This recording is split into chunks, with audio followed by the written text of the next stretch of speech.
আসসালামু আলাইকুম রহমতুল্লাহি ওয়া বারাকাতুহু। একটা গুরুত্বপূর্ণ বিষয় আপনাদের সামনে উপস্থাপন করব।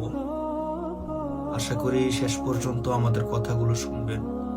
শেষ পর্যন্ত না শুনলে কথাগুলো সবগুলো বোঝার সুযোগ হবে না।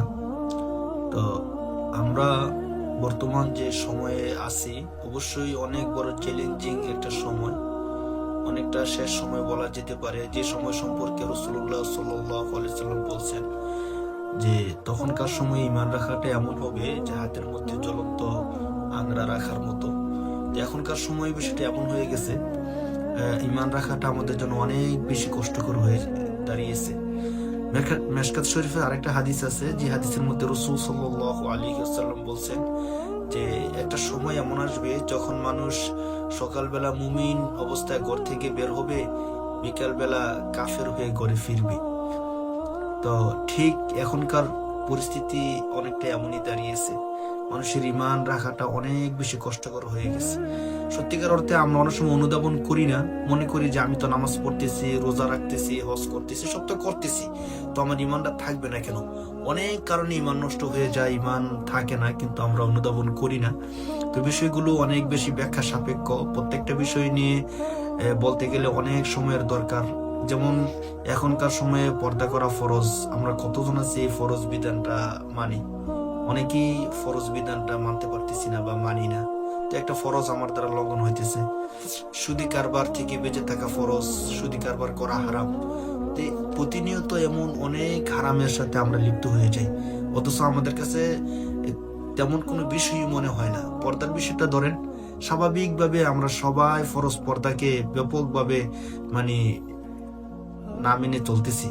তো মনে মনে করতেছি ছোট্ট খাট্ট, এটা তেমন কোনো কিছু না। একটা সগীরা ছোট্ট গুনাহ যেমন মনে হয়, পর্দা না করাটাকে আমরা তেমনই মনে করতেছি। তো ঠিক এখনকার সময়টা এমন কিছু বিষয় আছে, এই বিষয়গুলো থেকে আমরা এড়িয়ে চলা, পরিহার করে চলা অনেক বেশি কঠিন হয়ে দাঁড়িয়েছে।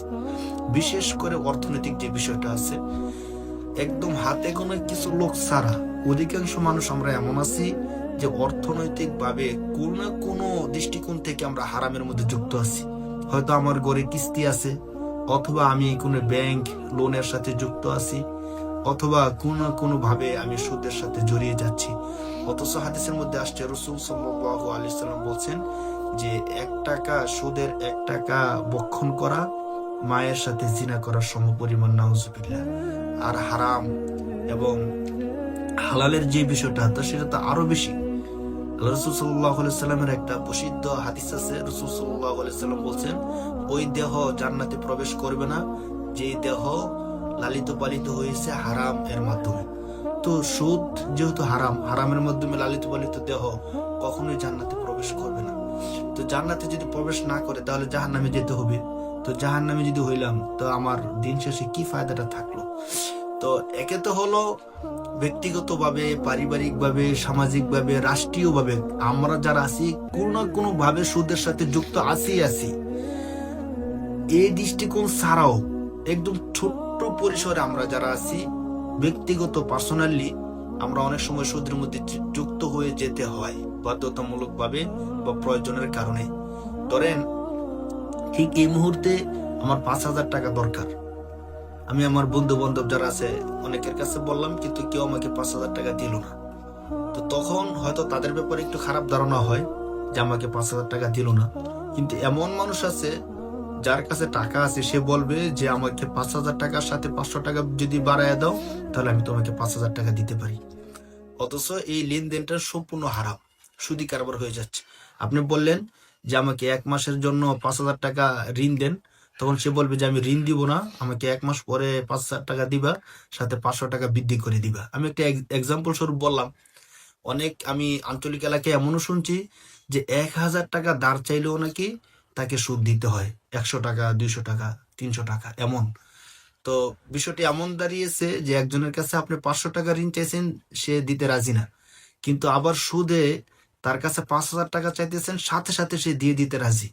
তো ঠিক ব্যক্তি পর্যায়ে যখন সুদরা এইভাবে চলে আসতেছে, তখন আমাদের বাঁচার উপায়টা কি হবে বলেন? ধরেন আমার কোনো ব্যাংক লোন নাই, আমার পরিবারে কোনো কিস্তি নাই, বা আমি রাষ্ট্রীয়ভাবেও কোনো সুদের সাথে জড়িত না, কিন্তু এই সমস্যাগুলো যখন সামনে আসে, ধরেন এই মুহূর্তে আমার 5,000 টাকা লাগবেই লাগবে, আমার সন্তান অসুস্থ বা আমার পরিবারের একজন সদস্য অসুস্থ, এই মুহূর্তে আমি 10,000 টাকা কোত্থেকে আনবো, কেউ আমাকে দিচ্ছে না। তখন আমি চিন্তা করলাম যে অমুকের কাছে তো গেলে সে হয়তো 1,000 টাকা বাড়তি নিবে, কিন্তু তার কাছে আমি সহজে টাকাটা পাবো, তখন তার কাছে আমরা চলে যাই। তো এই বিষয়টা কিন্তু আহ, একটা জিনিস আমরা তো জানি যে হারাম যেটা অনেক বেশি হারাম, অল্পটাও হারাম। হ্যাঁ, গুনাহ সেটা গুনাই, ছোট হোক অথবা বড় হোক। ছোট গুনাহকে কেউ যদি তুচ্ছ করে তাহলে সেটা কবিরা গুনাহ হয়ে যায়। এই মাসালা আমাদের অনেকের জানা আছে।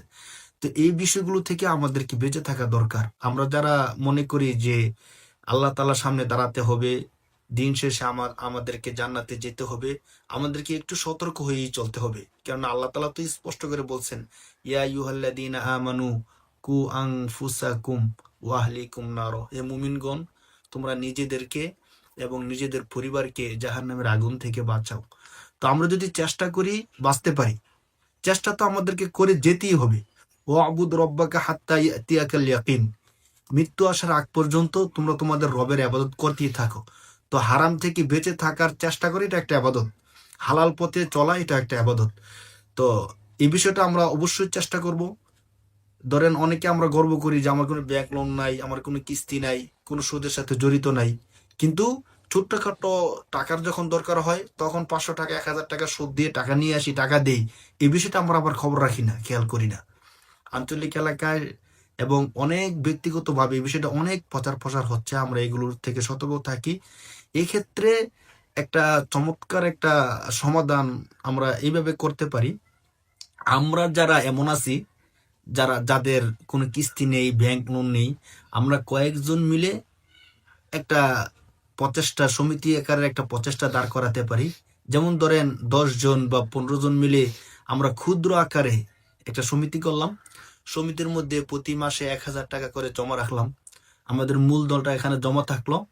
এখানে আমরা একটা কর্জে হাসানার শরত বা সিস্টেম আমরা এখানে করতে পারি। যেমনটা আমি আমাদের কিছু ব্যক্তিগত দিনী ভাইদেরকে নিয়ে করছি, আলহামদুলিল্লাহ এর সুফল খুব ভালো।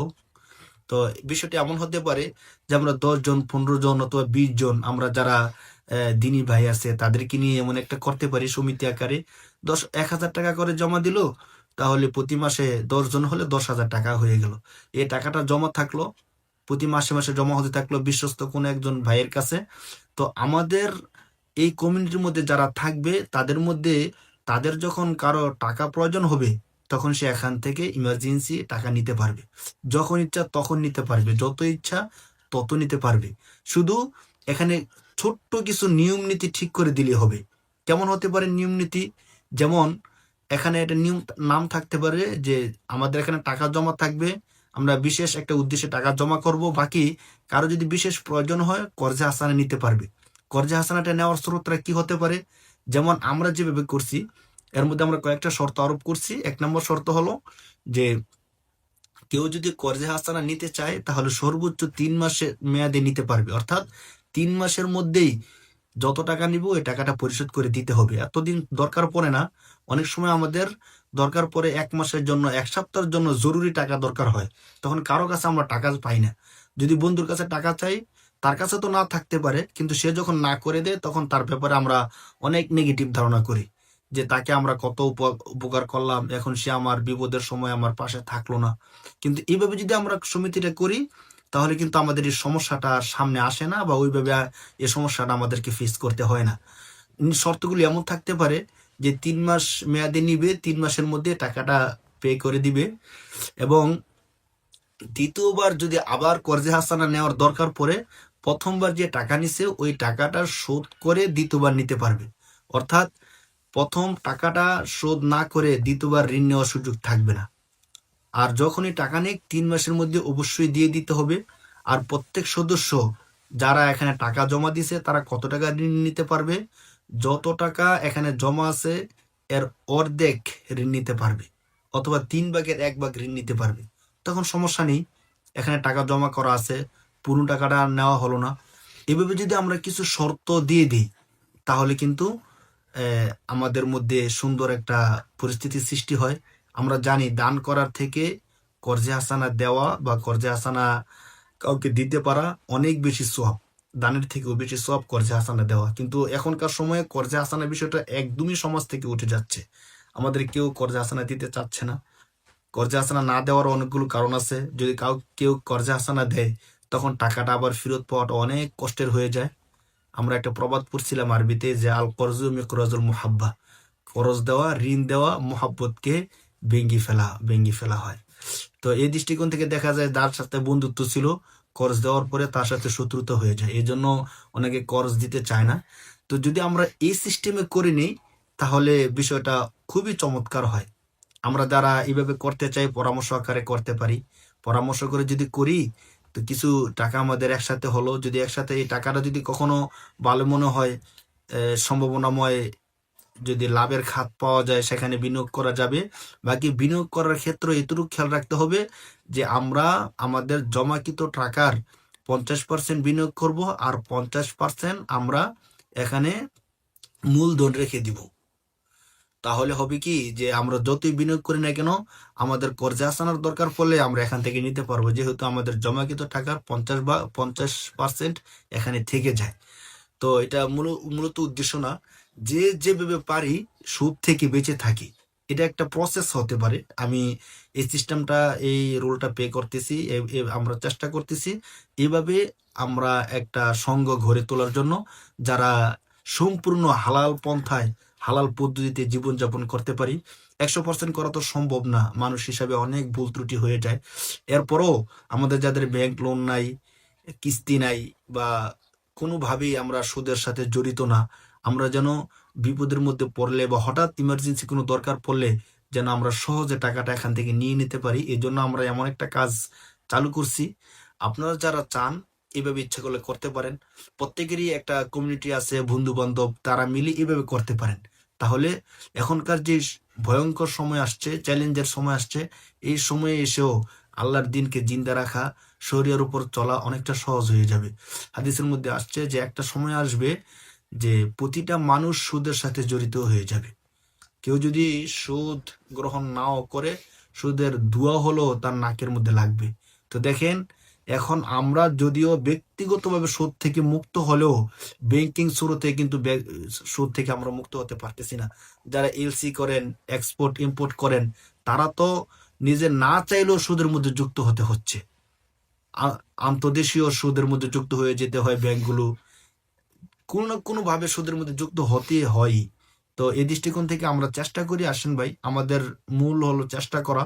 আমরা চেষ্টা করে যাই, আস-সা'য়ু মিন্না ওয়াল ইতমামু মিনাল্লাহ। আমরা চেষ্টা করি, পূর্ণ করার মালিক হলো আল্লাহ। তো আমরা যদি চেষ্টা করি, আল্লাহ তাআলাকে তওবা করি, তাহলে আল্লাহ তাআলা চাইলে আমাদেরকে ক্ষমা করে দিতে পারেন। সর্বোপরি যে দাজ্জালের যুগ চলে আসতেছে, দাজ্জাল আস্তে আস্তে করে আমাদেরকে তার আয়ত্তে নিয়ে যাওয়ার চেষ্টা করবে। কিন্তু আমাদেরকে চেষ্টা করতে হবে, যারা আমরা ইমাম মাহদীর সৈনিক হওয়ার প্রত্যাশা করি, আমাদেরকে চেষ্টা করতে হবে সেভাবে বেঁচে থাকতে। আমি পানির মধ্যে থাকবো, বসবাস করব, কিন্তু পানি যেন আমার গায়ের মধ্যে না লাগে। যদি পানি আমার গায়ের মধ্যে লেগে যায়, তাহলে তো আমি ডুবে যাব, মারা যাব। এভাবে দুনিয়ার মধ্যে বসবাস করতে হবে, যেন দুনিয়ার খারাপ জিনিসগুলো আমাকে ছুঁতে না পারে, স্পর্শ করতে না পারে। আল্লাহ তাআলা আমাদের সবাইকে বোঝার তৌফিক দান করুক, আমিন।